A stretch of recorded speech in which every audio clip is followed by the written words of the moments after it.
안녕하십니까. 매일 아침 조간신문의 주요 기사를 딱딱 풀어서 해석해드리는 조간딱불 4월 27일 화요일에 인사드립니다. 오늘은 조간신문 기사들을 소개해드리기 전에 조간신문에 실리지 않은 관심 가는 뉴스부터 하나 소개를 드리겠습니다. TV조선이 단독 취재해서 보도한 내용입니다. 어제 저녁과 오늘 계속 보도를 하고 있는데 이 윤석열 이야기입니다. 윤석열 전 검찰총장 장외의 유력한 대권 주자죠. 최근에 잠행을 계속하고 있습니다. 아직 정치권에 진입은 하지 않고 잠행을 하면서 김형석 교수 101세 철학자, 또 이종찬 전 국정원장, 또 친구인 이철우 연대 로스쿨 교수, 또 최근에 노동운동가, 이렇게 사람들을 만나면서 일종의 대권 수업, 정책 가외를 받고 있다, 이런 소식들이 한 번씩 계속 들려오는데 이번에는 외교 안보 전문가와 만났다는 보도가 나왔습니다. 외교 안보 전문가를 만났는데 주로 한미 동맹을 강조를 했다, 윤석열이. 또 그런 것, 또 반도체 전쟁에서 이 반도체 전쟁의 중요성, 이런 것도 이야기했다. 그래서 외교 안보 문제에 상당한 공부하는데 열성을 다하고 있다, 그런 보도입니다. 자, TV조선 기사 내용입니다. 윤석열의 외교 안보 자문은 누구냐? 김성한 전 외교부 차관입니다. 그리고 윤석열의 최대 관심사는 반도체 전쟁이다.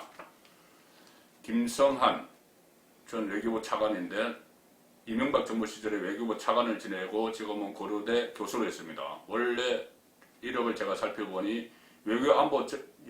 외교안보연구원에서 오랫동안 연구원 생활을 했습니다. 그리고 이명박 정부 때 외교부 차관, 제2차관을 지냈습니다. 윤석열 전 검찰총장의 친구입니다. 이철우 연대 명예교수와 마찬가지로 어릴 때부터 친구입니다. 60년생 같은 동갑이고요. 이명박 정부에서 외교부 2차관을 지낸 김성한 고대 국제대학원 교수와 수차례 윤석열이 토론을 한 것으로 확인이 됐다. 김종우 기자, TV조선 김종우 기자의 단독 보도입니다. 그동안은 사회, 경제, 복지, 이런 분야에서 사람들을 윤석열을 만나왔는데, 자, 그것은 야인으로 검찰총장으로 있다가 야인으로 돌아가도 충분히 공부할 수 있고 관심을 쏟을 수 있는 분야다. 그런데 외교안보 분야, 이것은 그야말로 통치의 영역이다. 그렇죠. 큰 틀에서 북한 문제를 다루고, 또 한미동맹, 일본과의 관계, 중국과 미국의 역학관계에서 줄타기 외교를 하고, 이런 것은 일반인이 그렇게 깊이 연구를 잘 안 하죠. 통치 영역이다. 자, 김종우 기자의 표현입니다. 그래서 그 자체가 윤석열의 대권 의지를 가늠할 수 있다, 이렇게 해석을 합니다. 자, 두 사람은 윤석열, 김성한 두 사람은 초등학교 동창이고 반세기 넘게 꾸준히 친분을 유지해온 중마고라고 합니다. 그리고 몇 차례 통화를 했는데 첫 전화 토론이 3월 중순에 있었고, 그때 화두가 미국의 확장 억제 이런 거였고, 두 번째 통화는 북한이 탄도미사일을 발사한 직후에 이뤄졌고, 이 무기 분야에 대해서도 윤석열 전 총장이 상당한 관심을 가졌다. 이 김성한 교수를 전화로 취재한 겁니다. 그러니 이런 무기 분야 이런 데 관심, 이것은 김종우 기자가 이야기한 대로 통치 영역이죠. 그 다음에 마지막에 가장 최근에 이뤄진 통화에서는 미국과 중국의 반도체 전쟁과 한국의 전략에 대한 토론을 했다.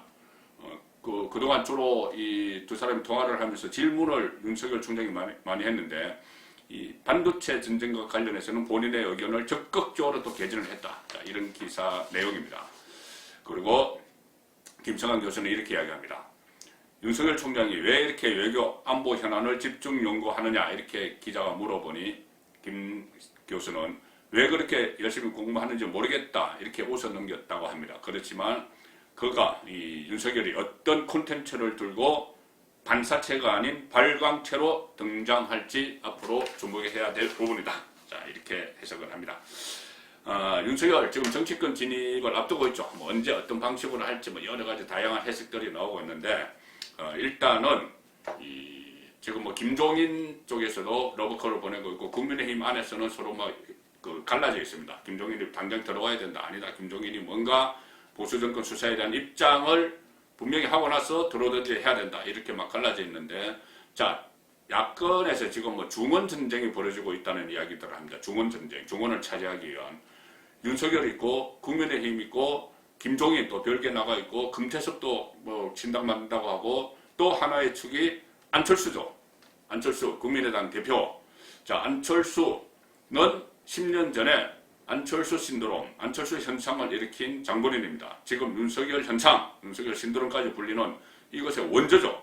그렇다면은 안철수도 윤석열과 지금 같이 할 수 있는 철석연대라는 말도 나오고 있는데 안철수는 윤석열에게 뭔가 조언을 해줄 말이 있겠죠. 본인이 10년 전에 마치 대통령, 지금 당장 그때 당장 선거하면은 대통령도 될 것 같은 그런 인기를 누렸지만은 결국은 지금 10년 동안 계속 어떻게 보면은 밖에서 맴돌고 있습니다. 밖에서 겉돌고 있죠. 안으로 들어왔다가 또 밖에 나갔다가 이런 일이 거듭되고 있는데 안철수는 윤석열에게 무슨 이야기를 해줄까?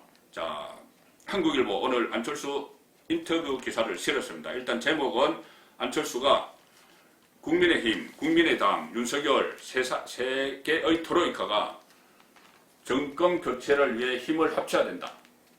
통합을 이야기하는 거죠. 통합론. 범야권의 통합을 해야 된다. 김종인은 윤석열을 따로 데려가서 어떻게 하려고 하지만은 그러면 안 되고 이 세 개의 큰 축, 윤석열, 국민의힘, 국민의당, 본인을 포함한 국민의당 힘을 합쳐서 정권 교체를 해야 된다는 이야기인데 이 보선 이후에 합당 의제를 처음으로 펴려겠다. 합당하게 할 수 있다는 이야기고 그리고 이 윤석열에 대한 그 답변에 저는 주목을 했습니다. 질문이 윤석열 총장을 어떻게 평가하느냐 이렇게 하니 안철수가 이렇게 이야기합니다.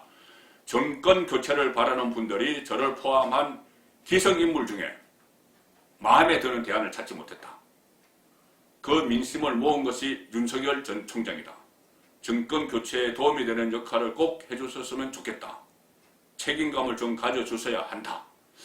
안철수는 얼마 전에 본인이 자기 대선에서 주역도 할 수 있고 조역도 할 수 있다고 이야기를 했죠. 자, 그 같은 차원 맥락 같습니다.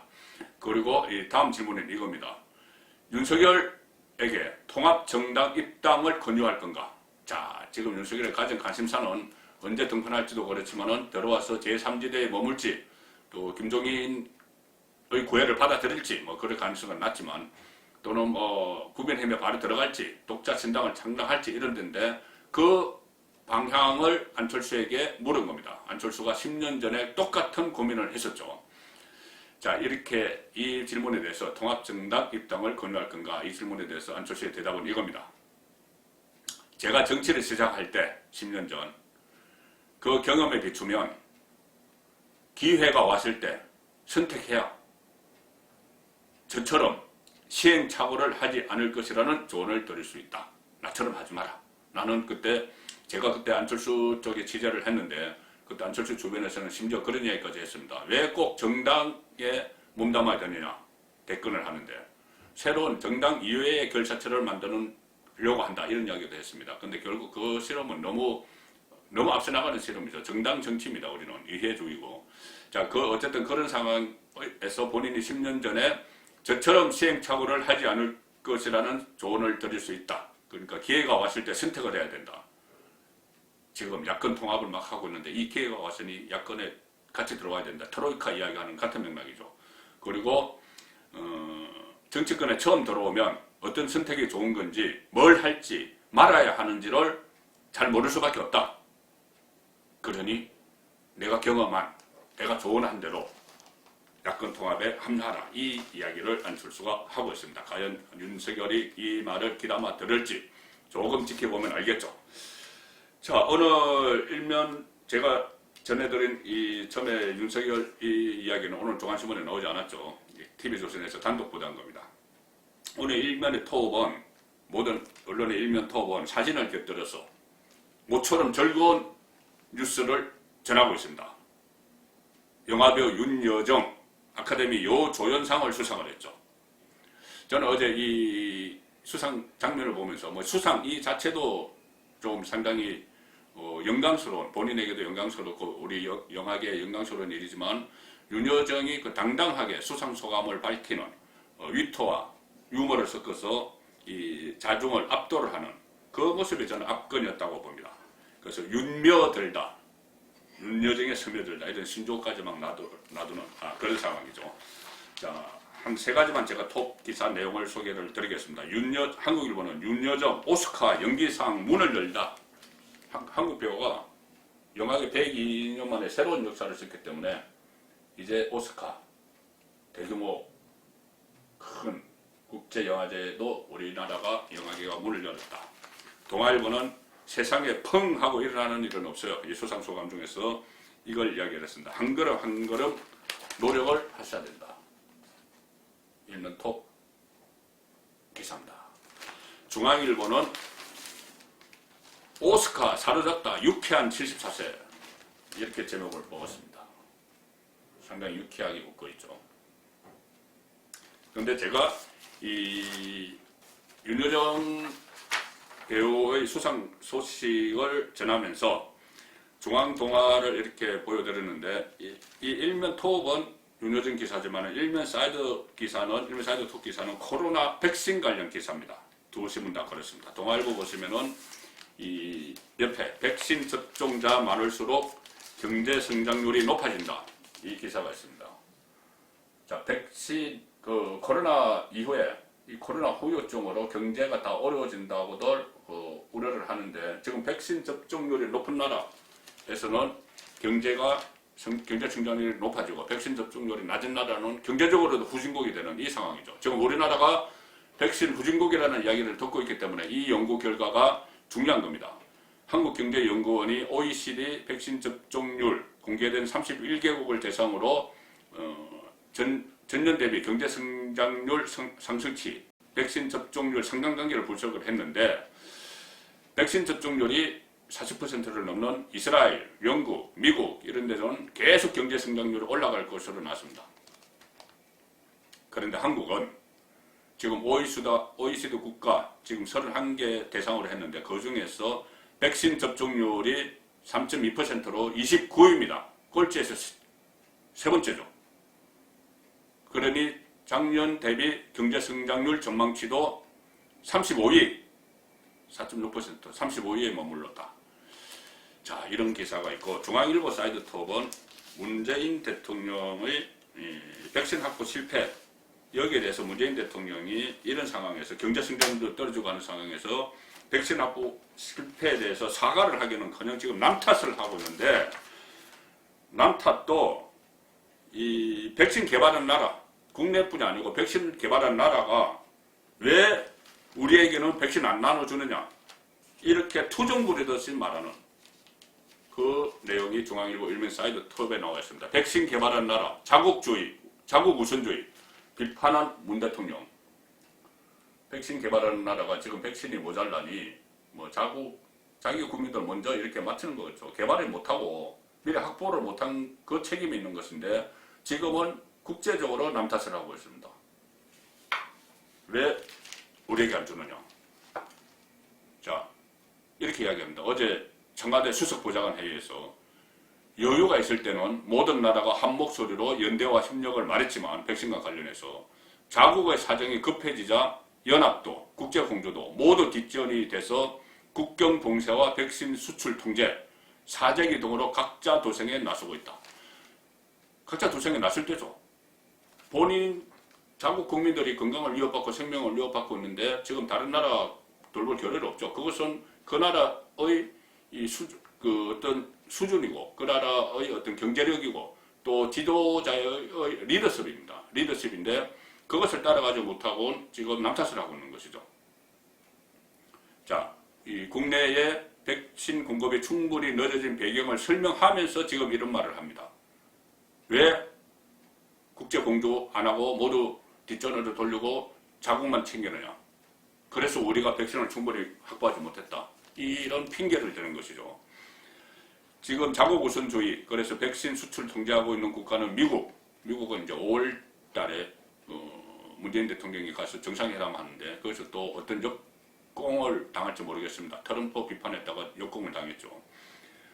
그리고 미국은 코로나19 주요 5대 백신 중에서 아스트라제네카를 제외한 4개 백신의 개발국입니다. 화이자, 모더나, 얀센, 노바백스. 그런데 거기서 지금 미국을 공격을 했기 때문에 자, 이것이 또 어떤 국민에게 안 좋은 영향으로 돌아올지도 사실 우려됩니다. 최근에 중국도 미국의 자국민 우선 백신 정책을 비판하고 있는데 공교롭게도 문재인 대통령이 또 유사한 메시지를 발전하면서 중국과 보조를 맞춰서 다시 미국을 공격하는, 백신 주도권을 쥐고 있는데 미국을 공격하는 그런 상황이 되고 있습니다. 자, 이 남탓은 국내에서도 마찬가지입니다. 자, 어제 또 국무회의에서 이런 말을 했죠. 어제 추석보좌관 회의에서 중앙일보 3면 보시면은 지금 코로나 백신이 보릿고개인데 당장 백신 가뭄인데 문재인 대통령과 정부는 지연된 것을 비판하면서 정쟁으로 삼지 말라. 백신을 가지고 정쟁으로 삼지 말라. 처음에 코로나를 정치적으로 이용하지 말라고 하는데 코로나를 정치적으로 이용한 거는 문재인 정권이죠. 뭐 긴급재난지원금 이런 문제부터 해서 뭐 정치 방역 이런 이야기까지 지금 나오는 상황인데 오히려 적반하장으로 반대로 이야기합니다. 문재인 청와대 수석보좌관 회의에서 백신 문제를 지나치게 정치화해서 백신 수급과 접종에 막연한 불안감을 부추기는 일이 없도록 하라. 이렇게 이야기합니다. 앞으로 충분히 공급을 하겠다. 계획대로 되지 않으면 충분히 문제 제기는 할 수 있을 거다. 근데 지금 이야기하지 마라. 이 이야기입니다. 자, 일단 뭐 화이자 백신 2천만 명분 확보했다니 이것은 칭찬할 만한 일이다. 정말 그렇게 되면 좋죠. 그러면 뭐 문재인 대통령, 문재인 정부에 대한 비판과는 별개로 정말 문재인 정부의 능력을 인정해 줄 수도 있습니다. 지금 당장 도입한다면. 그런데 계속 확보했다. 그러다가 없어진 것이 여러 차례 있기 때문에 이것도 믿지 못하는 겁니다. 그런데 문재인 정권은 이것까지 남탓을 하고 있습니다. 정치화하지 마라. 그렇게 했는데 중앙일보는 이렇게 상당히 이런 기사에 이런 이 같은 해석을 벌이는 게 좀 붙이는 게 좀 이례적인데 한번 보시죠. 이렇게 중앙일보는 해석을 합니다. 그런 걸 지적하는 게 그 계획 자체가 국민을 화나게 한다는 거다. 계획 자체가 이렇게 뭐 계속 뭐 화이자를 어떻게 뭐 도입하고 어떻게 막 하고 이 자체가 화나게 한다는 것이고 지난해 10월까지 백신 확보에 손 놓고 있다가 부랴부랴 내놓은 게 지금 나오는 그 계획들입니다. 그래서 백신 확보에 뒤늦게 나서더니 이제 와서는 우리가 계획대로 안 한 게 뭐가 있느냐 이렇게 남탓을 합니다. 그런데 이 프레임을 짜놓고 이런 프레임을 짜놓고 갇혀있다. 자, 공부 안 하다가 부모한테 혼난 뒤에 100점 만점에 50점 목표를 내가 세웠고 그거 못하면은 혼내라. 그 큰 소리 치는 꼴이다. 계획대로 되지 않으면 충분히 나중에 문제 제기하라. 자, 그것과 이렇게 비교를 해서 이야기합니다. 그리고 문 대통령 백신 부족 책임을 외부로 돌리려 하나 뭐 이런 분석 기사도 나오고 있습니다. 자, 최근에 특별 방역 관리 주간을 실시를 했죠. 정부에서. 그래서 공무원들은 회식, 모임 완전히 다 금지시켜 버렸습니다. 그래서 세종청사 식당이 10,000원이다. 서울신문 기사에 지금 그런 게 나오고 있죠. 완전히 공무원들은 다 금지시켰습니다. 그런데 문재인 대통령은 여기서도 좌충우돌을 합니다. 백신 문제 전반에 대해서 문재인 대통령이 지금 좌충우돌을 하는 그런 상황이죠. 설명절 때 그때 가족들이 모이지 못하도록 했습니다. 가족들조차도 차례상에 모이지 못하도록 그렇게 했습니다. 그만큼 위중하다 이렇게 했는데 그때 문재인은 부부 동반으로 인천 소래포구를 찾았죠. 설 연휴 직전에. 그리고 수많은 수행원 경호원들을 데리고 본인은 소래포구를 찾아서 이렇게 여러 가지 박수도 받고 막 그런 일을 했죠. 그래서 그때도 비판이 일었는데 최근에 지금 5인 이상 집합금지죠. 근데 최근에 전직 청와대 참모 4명을 청와대 간조로 불러서 간조면은 사적인 공간입니다. 뭐 사적인 공간에서 불러서 만찬을 했습니다. 저녁을 같이 했습니다. 문재인 5명이죠. 부인까지 있었으면 6명이겠죠. 뭐 그것은 부인이 있었는지 없었는지 모르지만은 이것은 5인 이상 집합금지 위반이다. 그래서 국민신문고에 청원이 다 들어와서 이 관할 종로구청이 조사를 하고 있는 그런 상황입니다. 자, 이렇게 본인은 남 탓을 하고 내로남불하고 이런 상황에서 백신 문제가 계속 불거지고 있는데 이 민주당도 이 백신 놓고 갈팡질팡 하고 있습니다. 매일경제신문 보시면은 러시아 백신 놓고 갈라진 여당, 친문 쪽에서는 이것도 친문 비문으로 나눕니다. 친문에서는 러시아 백신 필요 없다. 비문은 도입해야 된다. 이게 바로 정치적으로 이용하는 것이죠. 백신을. 문재인이 이야기한 백신을 정치화하는 것은 이런 이야기입니다. 여당이 하는 이게 백신을 정치하는 거죠. 그러니 남 탓이라는 이야기를 듣는 거고. 자, 비문의 이재명, 흑묘, 백묘론, 뭐 흰 고양이든 검은 고양이든 지만 잘 잡으면 된다. 그러니 러시아산이라도 효과만 있으면 된다. 이런 이야기고. 송영길 당대표 출마했죠. 러시아 대사 만나서 협력을 하겠다. 이렇게 이야기를 했는데 친문 쪽에서 정세균은 뭐 이재명은 중앙재해대책본부 회의도 불참하는 사람인데 백신 상황을 잘 몰라서 하는 얘기야. 뭐 이런 식으로 일축을 해버리고 백신 놓고 티격태격 여당 안에서 하고 있습니다. 여당은 백신 불안이 언론 야당 탓이다. 윤호중 원내대표는 가짜 뉴스로 정쟁화하고 있다. 자, 이렇게까지 이야기를 하는 상황인데, 자, 국민이 잘 알겠죠. 국민이 압니다. 이 문제는 국민이 아는 것이고, 이 문재인 대통령 지지율에 그 이야기가 나옵니다. 리얼미터 조사에서 어제 발표된 리얼미터 조사에서 한국경제가 보도했는데 문재인에 대한 국정운영 부정평가 63% 치무 최고로 올라갔습니다. 20대는 71%가 나라 잘못 끌고 있다 이렇게 이야기합니다. 여러 가지 이유가 있겠죠. 가장 큰 이유는 처음에 촉발된 이유는 부동산 정책 실패였습니다. 최근에는 백신입니다. 청와대와 여당이 부동산 정책을 놓고 오왕좌왕하는 데다 코로나 백신 수급 문제도 제대로 풀지 못하고 있기 때문에 이렇게 지지율이 떨어지고 있다. 리얼미터 관계자는 이렇게 이야기합니다. 러시아산 백신 수급 논란, 지방자치단체 독자 방역 움직임, 이재명. 이런 최근 코로나 대응 관련 흐름이 문재인의 긍정평가에 균열로 작용했다. 문재인 대통령이 계속 이 코로나 때문에 어떤 국정운영 지지율을 계속 확보해왔죠. 초기에는 북한 문제 때문에, 그 다음에 중반 이후에는 코로나 사태가 터지면서 코로나 정책 수단을 막 사용을 하면서 문재인 지지율 보면은 뭐 때문에 지지하느냐 해서 코로나 잘한다, 대책 잘한다 이거였는데 최근에는 뭐 때문에 지지 안 하느냐에 코로나가 들어가기 시작했습니다. 백신 확보에 실패를 했기 때문이죠. 자, 이렇게 되면은 결국은 이 코로나 상태가 종식이 되겠죠. 조만간 돼야 됩니다. 그런데 그때는 문재인 정권이든 문재인 정권이 퇴임했더라든 어쨌든 지금처럼 이렇게 국민 건강과 생명을 지키지 못한, 국가의 최고 책임은 국민 건강 생명을 지키는 것이죠. 대통령이 선서도 합니다. 취임할 때. 그것을 제대로 하지 못한 책임을 반드시 물어야 되겠죠. 그래야지 다음에 이런 사태가 일어났을 때 반면교사가 될 수 있는 겁니다. 본보기가 될 수 있죠. 그래서 아마 이 사태가 끝나면 문재인 정부의 총체적 백신 도입 실패, 그리고 초기 방역, 중국 눈치 보느라고 방역 제대로 못한 것, 이런 거에 대해서 아마 조사를 하는 그런 과정이 반드시 거칠 거라고 봅니다. 그렇게 되면은 백신 게이트, 뭐 이렇게 좀 비하할지도 모르는 그런 상황이 될 수도 있습니다. 오늘 조간딱볼 여기서 마치겠습니다.